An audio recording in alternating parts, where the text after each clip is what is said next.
La tradición cristiana ha honrado a Mateo no solo por su vida, sino también por su ministerio y por su contribución fundamental a la documentación de la vida y las enseñanzas de Jesús.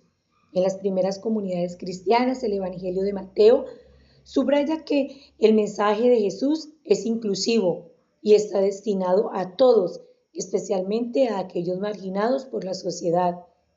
Su vida y su obra nos recuerdan la importancia de alcanzar a todos con el amor de Dios. La autoría del Evangelio de Mateo demuestra el poder del testimonio escrito en su Evangelio. Ha sido una fuente de enseñanza y edificación para la Iglesia durante casi 2000 años, mostrando cómo el testimonio personal puede tener un impacto duradero.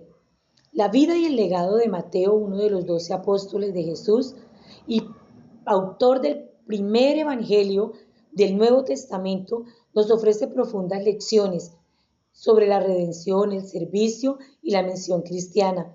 Su historia es una prueba poderosa de cómo la gracia de Dios puede transformar incluso a los más marginados y despreciados en instrumentos claves para su propósito divino. El Evangelio de Mateo subraya el mensaje inclusivo de Jesús al documentar las enseñanzas y la vida de Jesús.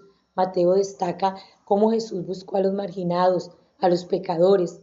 El legado de Mateo es un recordatorio poderoso de la transformación que es posible a través de la gracia de Dios.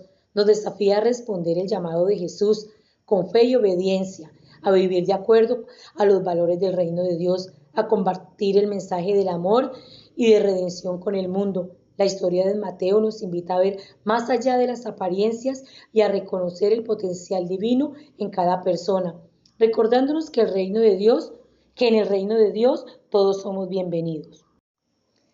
Mateo, también conocido como Leví, trabajaba como recaudador de impuestos en Capernaum, una ciudad a orillas del mar de Galileo. Los recaudadores de impuestos eran empleados del gobierno romano o contratistas privados que recolectaban tributos y se enriquecían a costa de sus compatriotas, cobrando más de lo debido y quedándose con una parte del excedente para los judíos. Los recaudadores de impuestos eran vistos como colaboradores del enemigo romano. Se consideraban traidores y pecadores socialmente marginados y excluidos de la vida religiosa.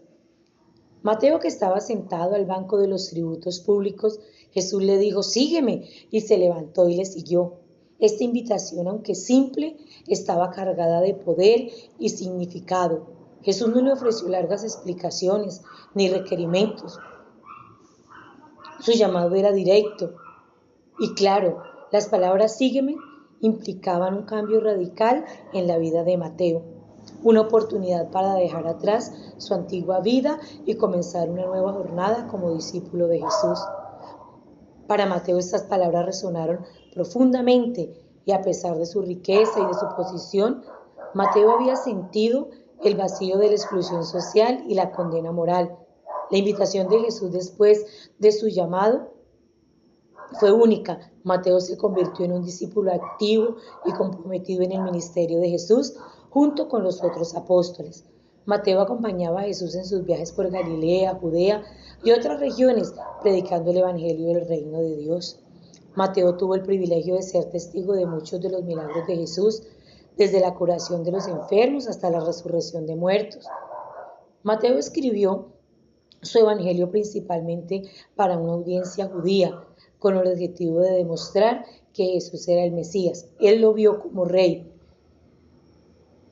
En las escrituras hebreas, su familiaridad con las escrituras y su experiencia personal con Jesús le dieron una perspectiva única que plasmó en su relato.